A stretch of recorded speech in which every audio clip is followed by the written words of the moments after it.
What is going on, Patriot Gardeners? It's your buddy Murdock.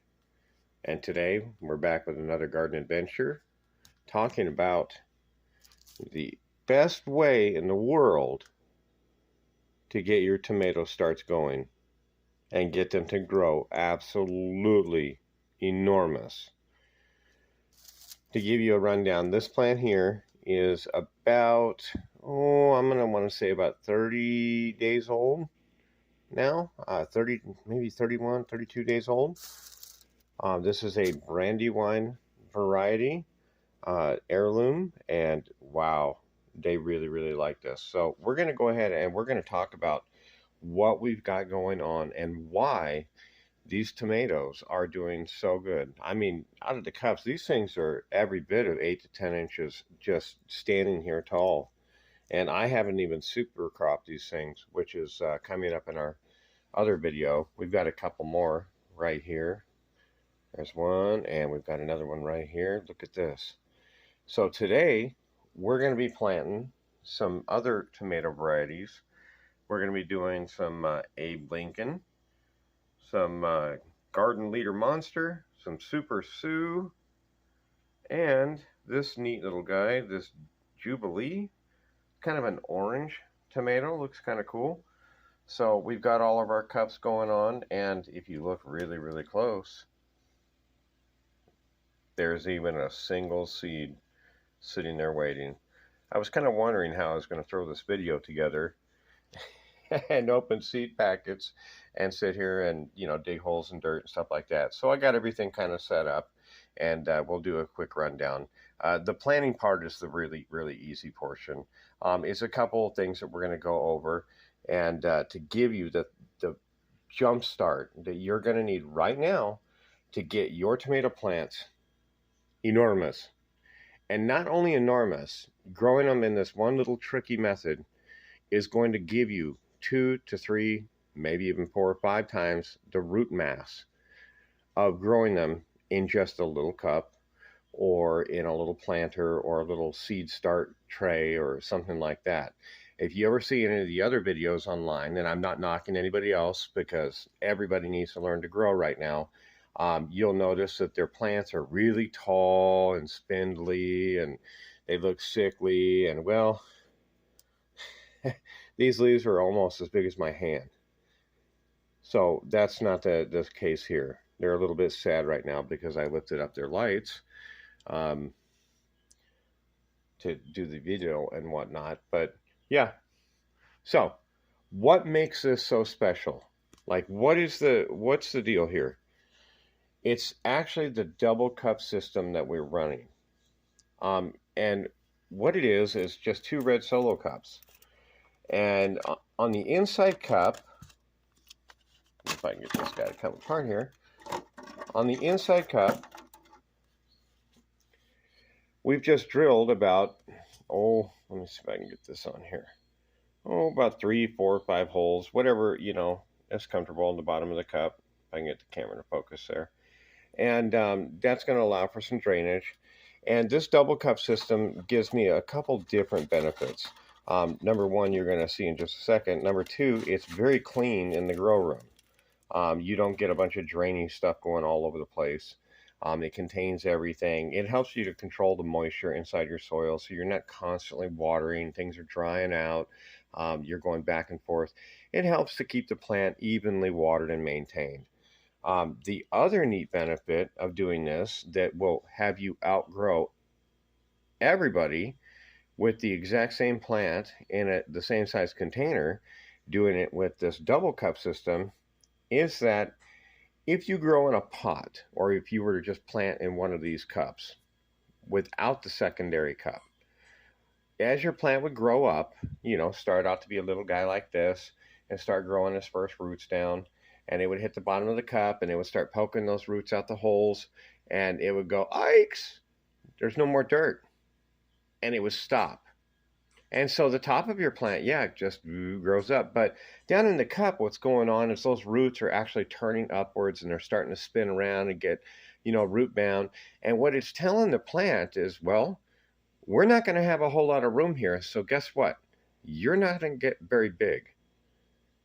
So that's how we get these monsters, because when we grow them inside the double cup system, what happens to the plant, let me get this one apart, is that it doesn't realize that that's going on. And the roots, look at that, isn't that amazing? Literally grow out the bottom of the cup and will begin to fill the bottom of the basin of this other cup, utilizing the rest of the nutrients and the water that gets dripped down in there. And the plant itself goes, oh, we've still got plenty of room to grow, and up it grows. In the same amount of time, in the same space, with the same diameter of growing area, you will get twice the plant growth as you will growing in a pot or anything else like that, just by doing this to get your starts going. And everybody knows with tomatoes being in the nightshade family, they've got all these little wonderful hairs that are all over them. If I zoom in here, you'll see it. You see all those little hairs that go up and down that stem? Any one of those hairs that makes contact with the soil, they will begin to turn into roots and actually root this plant. That is how important the roots are to the development of a tomato plant. And these run all the way up the plant. And that's pretty much because in the wild, as this plant were growing, it would naturally grow up, it would fall over, hit the ground, and it would root itself, allowing the ground to grow more fruit and to continue to grow. Here in the urban garden, we actually stake them up really nice, tie them up, people put up trellises, however you're going to tie them up, and get them to go upright so that never really happens.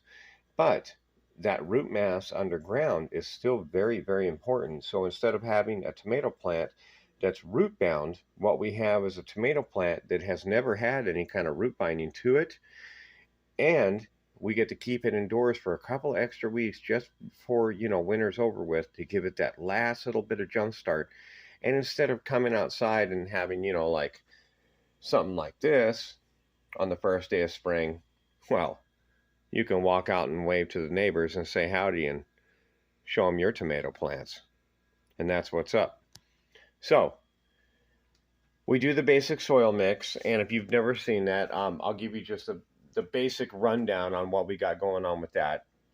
It's going to be 50% of our Kellogg raised bed potting mix, 20% Kellogg premium indoor potting mix, 20% compost, and I did make that myself, thank you very much, 5% Pro Mix, Sunshine Mix, and that's with the mycorrhiza. I've covered that in a few other videos. I like the Sunshine Mix, but you can get any Pro Mix from any nursery or any grower. It's basically the same boxed in stuff that the nurseries will buy to produce their plants in. It's an already, how shall I say this, well-produced medium. It has peat moss, cocoa peat, it has perlite, it has the mycorrhiza, it has all the good stuff, but it doesn't really have a whole lot of nutrient value. It's more of a bodybuilding material for the soil. And then I also add about 5% perlite. And that's just to give some extra drainage, and you can see that in the soil right here. But it does, it really gives you a very, let me see if I can zoom in on this, a very nice organic soil. There we go. And the plants really love it. With tomato plants, you're going to want something a little bit hardier. In some of the strawberry videos, we've done some of the lighter, airier mixes that drain really fast. And with tomatoes, you really want some meat on the bone. They're a very heavy feeding plant. And that brings me to my next little point. A lot of people will say, do not feed your seedlings when you first put them in the ground. And that's okay. There is plenty of stuff in this dirt to feed those seedlings. But in about 2 weeks, if you haven't already mixed some in to the soil, you're going to want to go ahead and give them some food. And this is the stuff I use here. It doesn't have to be this brand. I kind of bought this because it was on sale and it's organic. That is very, very, very important. Uh, and if you look right here, there is a couple little things that make this neat. It's actually formulated for the flowers and vegetables, but right here, it has the soil microbes and the mycorrhiza. And we've talked about that before. The mycor is the fungus, and then the rhiza root. So fungus root. That's the symbiotic root fungus that works with your plants to help them uptake nutrients and feed them so you get really nice, beautiful tomato plants like this. So we mix up our soil, get it into our cups. We want them filled up about 75% because we are going to add a little bit more as we go along in about 2 to 3 weeks to build up. Here for our enjoyment, we've got some, like I said, the Abe Lincolns. And all I've done here is just taken my finger, made a little tiny depression, about 1/4 of an inch. I'm going to reach up here, grab my seed, drop him in there. And all we're going to do is just cover him up. That's it. There's nothing special to this. It's actually a couple things. It's the genetics of the plant you're growing. It's the soil that you're putting into it, because remember, like in our last video, if you put in Joe dirt, you're going to get out Joe fruit. So always remember that. And the third thing is the double cup system, which allows the plant to get air. You can see I've kind of offset the top cup and turned it just a little bit so it locks in there. You can put a piece of tape around the inside cup, around the upper lid, like right here, and then the cup won't sit tight down inside the next one, and that allows the air to get down in there to feed those roots so they can get the oxygen they need but still be secluded enough they don't dry up and die or think they're outside in exposed air. So after we've done that, we're going to go to our next one, get our next little seed here, drop them down in this little hole, cover them up, pop in a tag. And the planting of the tomatoes, there's really nothing to the planting of the tomatoes itself.